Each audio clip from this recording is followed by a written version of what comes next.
This is Anthony and one of his most successful videos on TikTok to date. So we'll dive into a podcast where I talk to Anthony to understand why he does it, how it works, and more importantly, what benefit he gets from having his 2 million plus followers on TikTok. Welcome everybody, and I am super excited about today's guest who I tracked down on TikTok. So those who are listening on the podcast, hello. For those on YouTube, you know me. This is the awesome Anthony Barbuto, aka the Italian enthusiast, aka the lawyer on TikTok, but we'll come to that in a minute. Anthony, it's not about me, this is about you. I've read your backstory on your website, The Italian Enthusiast, and I love the way that you write. So who are you, what's your background, and why are we talking? Okay, sure. Thank you, Alex. So I am a lawyer, and I'm licensed in Florida, California, and New Jersey. My law firm is in Southern Florida, about an hour north of Miami. And probably 99% of my work is here in Florida, particularly my county, Palm Beach County. My practice is, I do about 40% wills, trusts, and probate, maybe 30% of family law issues. And I think the rest just miscellaneous, different, various transactions. I do some work in the equestrian community where I am. Wellington, Florida is the equestrian capital of the world. Okay. Particularly in the winter, in the winter, because we have a very long circuit here. So there's just so many equestrians here, and that's a big portion of my practice. So other than that, I enjoy social media. I started with social media about 4 years ago. Okay, so quite late to the game then, in terms of where social media is in terms of its overall journey then. Excuse me? So quite late to the game. So only 4 years ago, bearing in mind social media's been around. What I mean about that is, I've been on social media in the sense of my personal accounts on Facebook for a very long time, over 10 years for sure. And then I was on, MySpace when I was a kid. I always had a presence. I always had a presence in some sort on social media. But when I say that I joined social media, I took on a different approach. It wasn't just my personal accounts. About 4 years ago, I started a blog. Yeah. And, my blog is ItalianEnthusiast.com. And I have my Instagram, Italian Enthusiast, and I have a Facebook page, Italian Enthusiast, and I have a YouTube channel. And really, the blog and the theme is to blog about and write about authentic Italian culture, because I do travel to Italy frequently. I met my wife there, her family is there. So I do write about that. What motivated me, inspired me to do that is, growing up Italian American in the United States, we have most other Italian Americans have this view of what it means to be Italian, which is just a fiction. I use as a classic example, when you have Italian Americans listening to Frank Sinatra and eating spaghetti and meatballs, and that's their version of Italian culture. But that's not authentic Italian culture. And so in my travels, I learned so much, and I write about it. And I have a nice following of other Italian enthusiasts around the world, particularly in the United States. I write in English and also England. So that's one thing that I've been doing, and I have I use that approach. It's not so much of a comical personality that I have on those sites. It's more of just I focus on fashion. I focus on just educating, really talking about food and different hotels and different events over in Italy. So that's really enjoyable for me. That's fun, and I have gotten several benefits from that, throughout the last 4 years or so. Yeah, and that's so that's not. I didn't get involved in that with the purpose of attracting law clients. Yeah. Do I get some clients from it? Sure, because I have a lot of followers. They know that I'm a lawyer also. Yeah. And they will they'll reach out. I mean, sure. I mean that happens. So that's that, and I'm active with my blog on Italian Enthusiast, and I very much enjoy that. So that's the Italian Enthusiast. Mm-hmm. And then about 2 years ago, I got involved with TikTok. How did you come across it? How did you come across TikTok in the first place? Sure, my a colleague of mine has children that were on TikTok, Right. Okay. Yeah, she basically said, you got to check this out. This is becoming very popular. So I did, and at first, for anyone getting started on TikTok, you just you download the app and you scroll down on the For You page, mm-hmm. and you'll be able to recognize trends. Yeah. And you see how other creators do different variations of the trends, and they'll put their take into it. And you start getting an idea of which trends you like, what songs you like, what skits you like, and that's really what I did. I spent some time on it, and then I said, I'm gonna give this a try. This seems like a lot of fun. Yeah. And so I did. My first video was here in my office, and then my second video actually was I was at the courthouse down in Broward County. Okay. I was leaving the courthouse. And on my drive back home, I did a TikTok in the car. It's still on my page, and it was just so silly. Yeah. But I laughed the whole way home. Like I had, it was so much fun. It was a nice break from being in a very serious courtroom setting and a hearing, mm-hmm. And then all of a sudden, laughing and doing a silly video in the car on the way home. So it was a nice balance mm-hmm. to my day at the time. So. That's really, what started. I mean, initially I kept my videos on private because I didn't really have the guts. It was doing my Italian Enthusiast thing. That was a big step too, because as a lawyer, you have clients, and a lot of lawyers think you have to always maintain a very serious personality, and you don't want to let the public know that you're a human being. Yeah. And so it was something that I had to consider at length, and I decided to go for it with the Italian Enthusiast. mm-hmm. I put my stuff on public. Yeah. And throughout the months, I became very comfortable with it, and I always talk to my clients about my blog. I mean, I have in my waiting room my media kit where it talks all about my blog and mm-hmm. all the different various past events that I've done in Italy and so on. And so I love talking. In fact, when my clients start talking to me about Italy, and they all enjoy it. They all most of my clients love Italy, and they want to talk to them. They're interested. So I can speak with them for a long time. And sometimes my clients will call me and say, hey, I want to go on vacation, Nice. Okay. Yeah. And plus we have a lot of Italian American clients here anyway. So I became very comfortable with that aspect mm-hmm. pretty quickly. TikTok was another leap for me. Because it wasn't just about posting, pictures and talking about Italy. It was more now being silly. Yeah. For a lot of them. Do you want to explain because I do a lot of work with lawyers in the UK and attorneys in the US, but I think TikTok is, to your point, is the thing for the kids. Do you just want to explain in your own words what exactly TikTok is as a social media platform? Because it is very, very different to the Facebooks and the Instagrams of the world in terms of kind of how it works. Yeah. So, well, Facebook, TikTok, of course, has evolved tremendously in the last 2 years. Yeah. When I started with TikTok, yes, of course, they're kids and, young people. But at the time when I started, at least on my For You page, I saw a lot of police officers on there, firemen. I saw a lot of military people mm-hmm. At the time.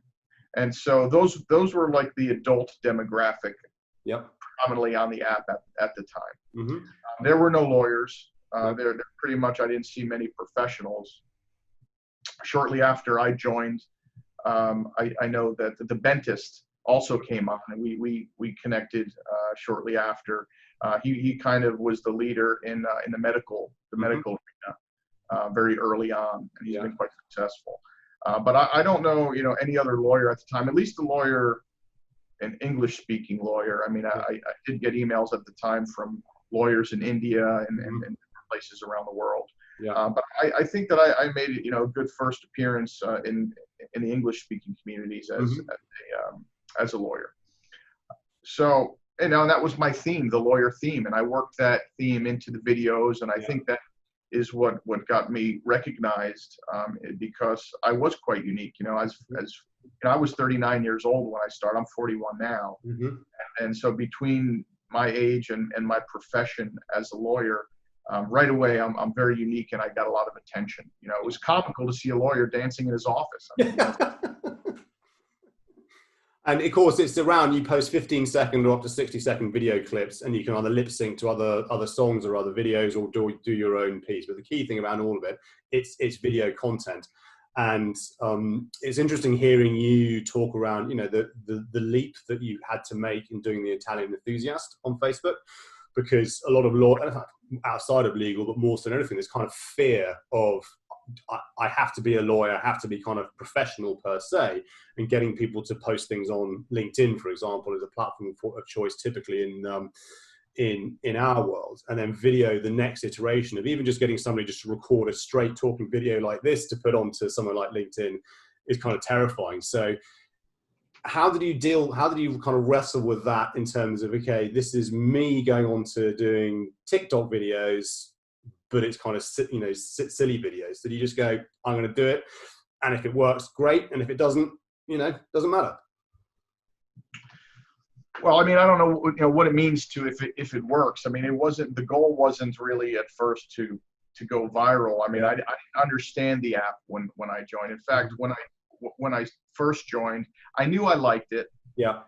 I knew that I could have fun with it, but I had many questions. I had many questions about how to properly edit videos. I had questions about hashtags and whether hashtags are important in TikTok as they are in Instagram. Yeah. So, what I did is I went on YouTube. I searched for some TikTok lessons, and I found three other creators on YouTube that talk about TikTok. So I wrote to them. Yeah.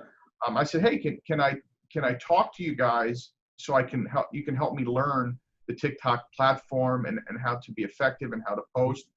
And all three of them were so fantastic and so helpful to me. Yep. And we're still friends today, and I've met them at various TikTok events.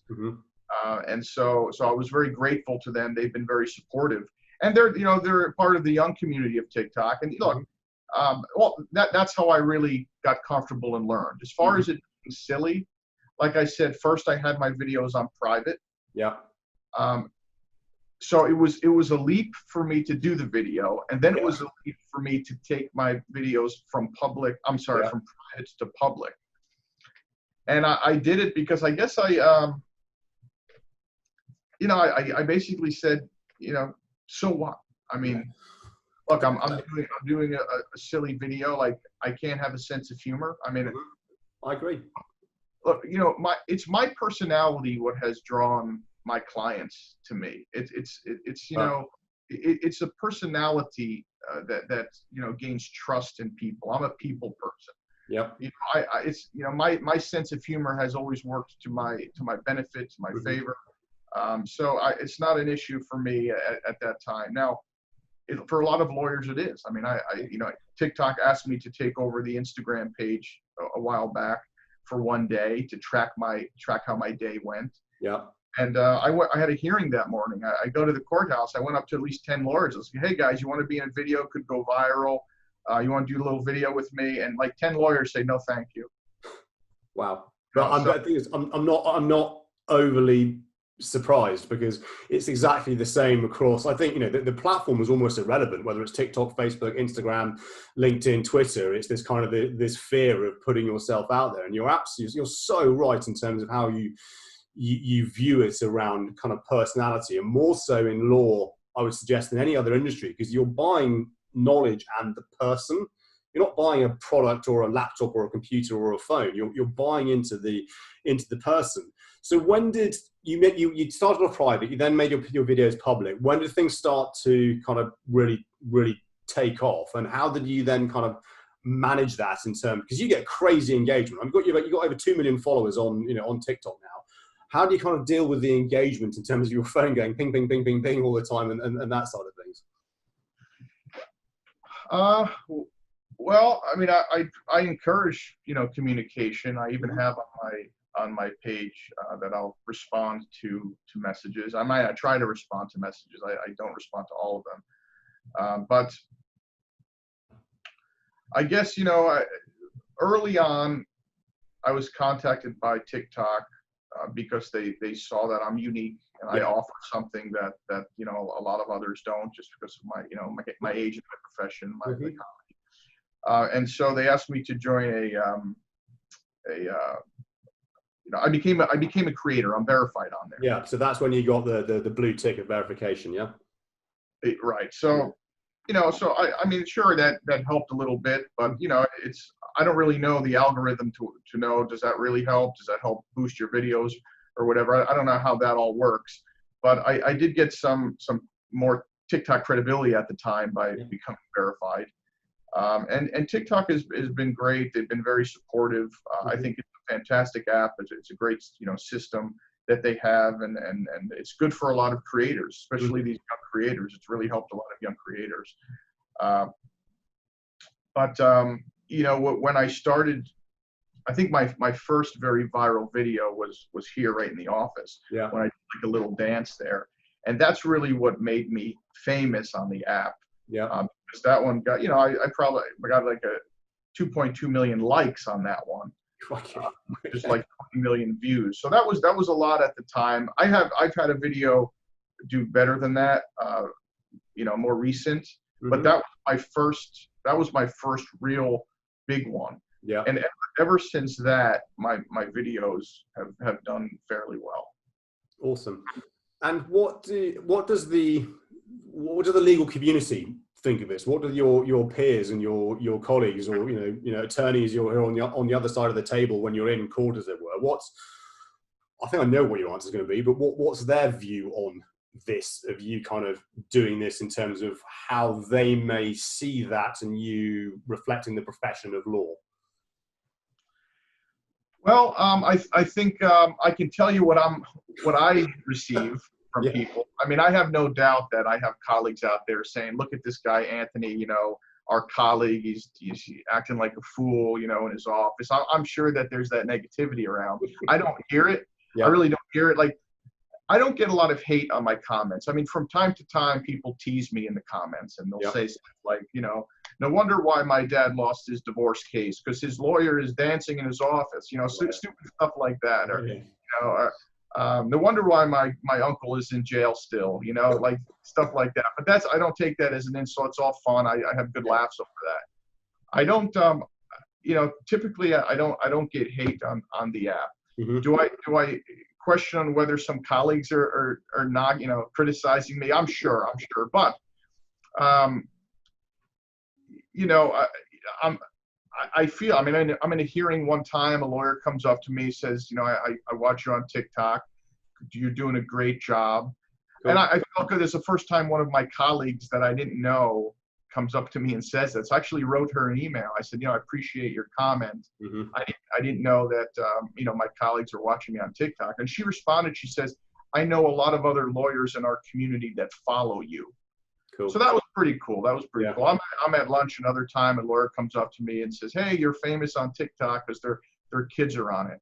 So I do get recognized. And plus, when people write about me, if I'm in, featured in an article or a magazine, I'm going to talk about my social media stuff. I'm saying, it's a part of, who I am at this point. So I think that, it's out there in my community that I'm on social media and that I'm on TikTok. I mean, I think the response that I get from people is positive. Yeah. And right now there's a lot of lawyers on TikTok. I've seen it grow substantially. There's a ton of lawyers on there. Absolutely.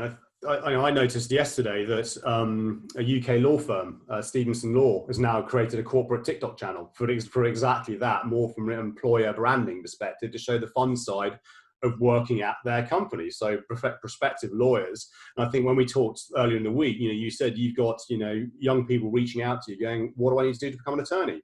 What kind of advice can you give? Which I think is absolutely, absolutely awesome around all of that. The other thing, a lot I get when I talk to lawyers in the UK, in the US, is time. I haven't got time to get onto LinkedIn or to set up a Twitter account, to write a blog, to like someone's post, to comment on something, let alone create video, which obviously takes more time in the editing. So, you are no doubt a busy, lawyer in terms of what you do. So where do you find the time to actually manage all the channels that you've got? Because it's a lot, right? Yeah. Okay. Well, it's an important question. It's a good question. And I get it a lot. So my colleagues spend 10 hours a week on the golf course. Mm-hmm. Some colleagues, they go to see the football game every Sunday. Yep. Pretty much, they'll tailgate before, pretty much kill the whole Sunday. Mm-hmm. Then they watch Monday Night Football. Yep. I mean, so you see what I'm saying is that, you prioritize in what a person's interests are. Yep. I don't typically watch sports. Mm-hmm. I don't play golf. Yep. I mean, I prioritize with things that I'm interested in. What I'm interested in is traveling to Italy, Italian culture. That's why I have a blog on it. I enjoy it, right? And I enjoy being out there on social media. I mean, my video that I just described, that where I'm dancing in my office, that was the third take of the video.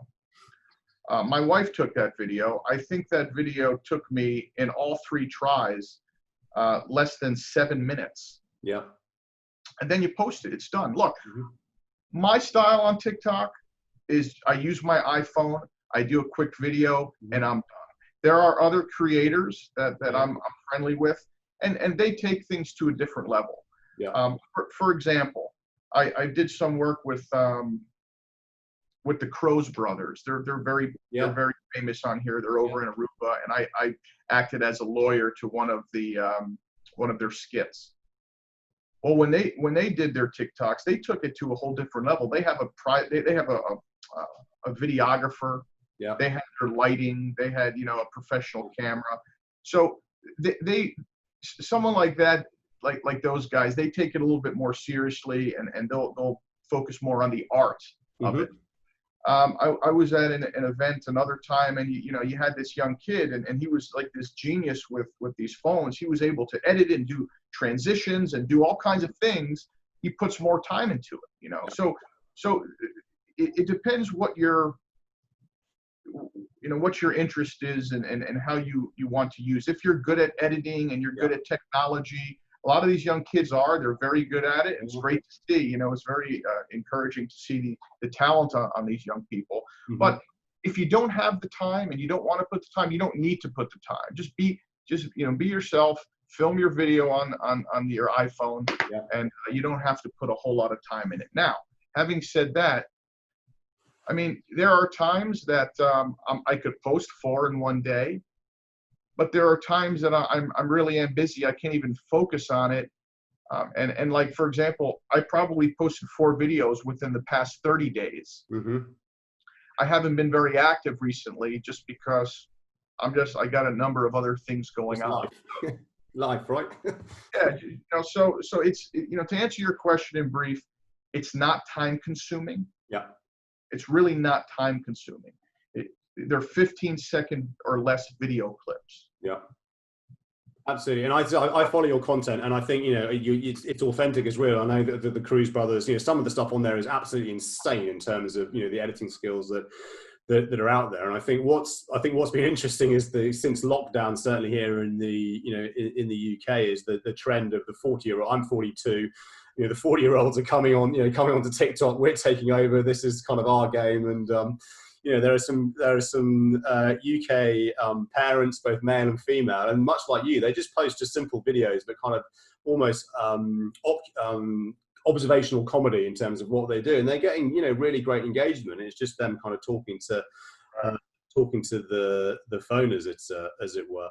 The time-consuming part of TikTok is coming up with the ideas, and you know, TikTokers, they spend a lot of time on the For You page. I mean, you can literally spend hours, you know, on that. So look, if people want to get started, I encourage them to go on the For You page, just flip through. If they don't have an hour to spend 10 minutes. Yeah. But do it little by little, so you can start getting an idea of what is TikTok, how TikTok operates, what the themes are. You know, you don't have to put so much time, basically. No, indeed. And for my blog, though, I think to answer your question, also not just about TikTok. For my blog, I have to write the stories. I mean, but I write a story either once a month or once every 2 months. Okay. So that's not, you know, not too time consuming either. That's cool. I've been reading your blog on your website, ItalianEnthusiast.com, and some really nice stuff. You know, really nice stuff on there. Moving away from TikTok, and we talked about this before we came online, as it were. I tried to find you on LinkedIn, and you're not on LinkedIn. Where's any kind of is there an active decision to not be on LinkedIn, or it's just not where you want to be? So I don't understand LinkedIn fully. What I do, I may even have an account from years ago on LinkedIn, but I don't log on. I think LinkedIn is more for the professional community to try to generate business and clients. Yeah. And getting involved with social media as I do, my goal has never been to do it for clients. My goal has been to do it for balance, do it as a hobby, to enjoy, or if there's potential to you know, for earning income, which there is on my platforms. Yeah. It's a way to earn income outside of the practice of law. Yeah. So really that has been, so I've received law business from it, indirectly or unintentionally, you know. Yeah. But that's not my main goal. My main goal was really to just you know, just get out there in a different way. Totally, yeah, totally respect that, and that's totally, you know, totally understand that. And before I let you go, have you recorded your rap song in Italian yet? No, I haven't recorded my rap song. But I'll talk about my rap song briefly. Is that I was inspired to do a rap from another TikToker. You know, I saw his rap. I said, "Gosh, this is so cool." You know, I've never done that before. Yeah. So I'm probably, you know, the only lawyer in the world, maybe perhaps, to do a rap song and to do a rap video. You know, kind of like that. So I did my rap song. And I did it was a short song. It's on my TikTok page. Then I did a full-length rap song, which I reduced to a video. And now I just did my third rap song that it's not a video yet. Not a video. So I didn't, but my third rap song has my friend in it in the background speaking Italian. Okay. So we're almost there. Yeah, no, we had a lot of fun doing it, but I do want to work in, you know, so I work in my Italian theme or my lawyer theme, you know, into these types of things. I think it's awesome. Thank you so much for affording me the time today. I really do appreciate it, because I know you are a busy individual, obviously, in your day job. I'll put all the links on this podcast and the blog to Anthony's blog post, to Facebook, to Insta, and of course to those of you on TikTok. You can go and find him at The Lawyer on TikTok. But otherwise, Anthony, thank you so much. Really appreciate your time. Everybody, I hope you've learned something new. If you're not on TikTok, I encourage you to go and just have a play, have a look, see what's what, and take Anthony's advice. You know, it's about your personality. So whatever social media platform you're on, just take that leap, and you never know. You may become TikTok famous like Anthony. Anthony, thank you so much. All right. Thank you, Alex.